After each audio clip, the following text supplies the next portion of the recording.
ഗോയങ്കയുടെ ഇട്ടുമൂടാൻ പൈസ ഉള്ളതുകൊണ്ട് പണം അവർക്കൊരു വിഷയമല്ല. ഏത് പ്രതിസന്ധിയിലും തങ്ങളുടെ താരങ്ങൾക്ക് പെൻഡിങ് സാലറി ഉണ്ടായിരിക്കില്ല. സാലറി മുഴുവനും കൊടുത്തു തീർക്കും എന്നവർ പറഞ്ഞിട്ടുണ്ട്. ലാവിഷായിട്ട് കൊടുക്കുന്നുമുണ്ട്.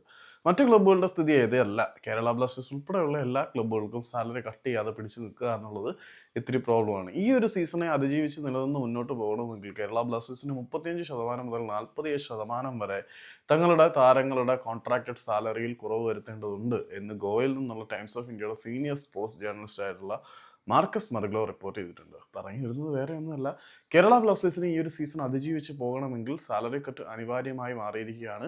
ഇപ്പം അഡ്രിയാൻ ലൂണ, നോവാസ് സദോയി, കൊൽദോ ബിയേറ്റ തുടങ്ങിയ താരങ്ങളൊക്കെ ക്ലബ്ബ് വിട്ട് പോകുന്നുണ്ട്. മെൻഡസ് ക്ലബ്ബ് വിട്ട് പോയിട്ടുണ്ട്.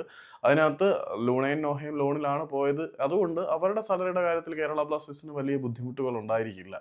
മറ്റ് ഇന്ത്യൻ പ്ലേയേഴ്സിൻ്റെ കാര്യത്തിലൊക്കെ ഈ സാലറി കട്ട് ചെയ്യാൻ ഇവന്മാർ സമ്മതിക്കുമോ, വില്ലിങ് ആവുമോ എന്നുള്ളതൊക്കെ വളരെ വലിയ ചോദ്യചിഹ്നം തന്നെയാണ്. അപ്പം എന്തുകൊണ്ടും ഈ ഒരു സാഹചര്യം കഴിയുമ്പോൾ മോഹൻ ബഗാൻ ഇന്ത്യൻ പ്ലേയേഴ്സിൻ്റെ ഒരു സേഫ് ഹെവനായി മാറാൻ സാധ്യതയുണ്ട്. എന്ത് വന്നാലും കാശ് കിട്ടുമല്ലോ എന്നുള്ള മൈൻഡുള്ള കുറേ പ്ലേയേഴ്സ് നമ്മുടെ ഫുട്ബോൾ ഇക്കോ സിസ്റ്റം പ്ലേയേഴ്സിനെ നമ്മളുടെ ഫുട്ബോൾ ഇക്കോ സിസ്റ്റം വളർത്തിയെടുത്തിട്ടുണ്ട്. അവരെല്ലാം ഇനി മോഹൻ ബഗാൻ ആയിരിക്കും തങ്ങളുടെ സേഫ് ഹെവനായിട്ട് കാണുന്നത്.